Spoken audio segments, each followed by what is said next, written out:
नमस्कार दोस्तों, स्वागत है आपका हमारे YouTube चैनल पर।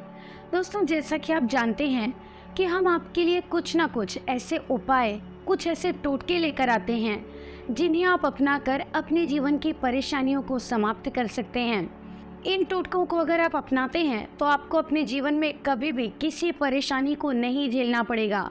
आपके जीवन की हर परेशानी का हल हमारे बताए गए टोटकों में होता है।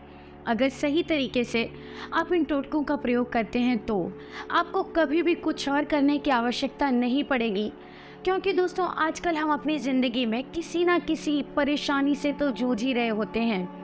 ऐसे में हम अपनी समस्याओं का समाधान चाहते हैं, कोई ऐसा हल चाहते हैं कि जिससे हम अपनी परेशानियों को समाप्त कर सकें, अपने जीवन को खुशहाल बना सकें। क्योंकि इन परेशानियों के चलते हम अपनी ज़िंदगी नहीं जी पाते, अपने अपनों को टाइम नहीं दे पाते और अपने लिए कई नई परेशानियों को भी खड़ा कर लेते हैं।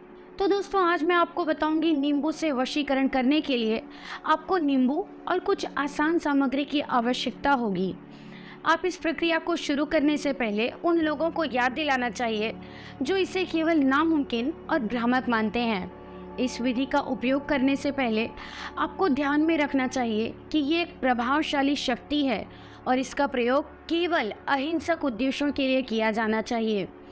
वशीकरण के लिए सामग्री: एक नींबू, लाल कपड़े का एक टुकड़ा, एक छोटी शीशी या जार, सफ़ेद रंग का, चांदी या पीतल का एक टुकड़ा। विधि जो आपको करनी है वो मैं आपको बताती हूँ। सबसे पहले आपको नींबू को छोटे छोटे टुकड़ों में काट लेना है। फिर नींबू के टुकड़ों को लाल कपड़े के टुकड़ों में बांध देना है। अब ये लाल कपड़े का टुकड़ा शीशी में डाल दें। शीशी में थोड़ा सा पानी डालें और फिर चांदी या पीतल का टुकड़ा डालें। शीशी को धकेल दें और इसे सुंदर से सजाकर अपने प्रिय व्यक्ति की ओर मोड़ दें। अब आपको नींबू के टुकड़ों को अपने हाथों में लेना है। अपनी आंखें बंद करें और अपने प्रिय व्यक्ति को विस्तार से विचार करें। वो आपके सामने है और आप उन्हें अपने वश में कर रहे हैं। अब अपने हाथों में नींबू के टुकड़ों को लेकर आरती करते हुए अपने प्रिय व्यक्ति की ओर बढ़ाएं। ये आरती आपके मन से निकलनी चाहिए और आपके हाथों को नींबू के टुकड़ों पर घुमाते हुए करनी चाहिए। आरती के दौरान आपको अपनी मनोकामनाओं का विचार करते रहना चाहिए। आरती के बाद नींबू के टुकड़ों को शीशी में डालें। अब शीशी को अपने घर में सुरक्षित रखें और उस प्रिय व्यक्ति के बारे में सोचते रहें जिससे आप वश में करना चाहते हैं।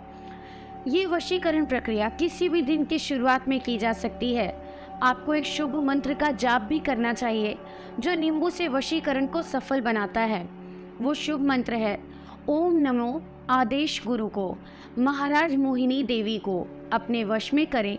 देवी फुरो मंत्र ईश्वरो वाचा। इस मंत्र को 108 बार जाप करें। जब आप नींबू से वशीकरण प्रक्रिया कर रहे हों तब ये मंत्र अधिक प्रभावी होगा।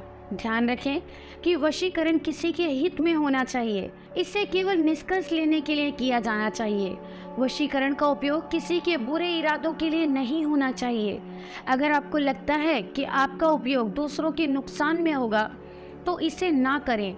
इसलिए यदि आप नींबू से वशीकरण करना चाहते हैं तो उपरोक्त विधि का पालन करें और ये याद रखें कि वशीकरण को गलत उपयोग में ना लें। और भी कोई समस्या है तो आप अपनी हर समस्या का समाधान गुरुजी से प्राप्त कर सकते हैं, क्योंकि ऐसी कोई समस्या नहीं है जिसका समाधान उनके पास ना हो। जय माता दी।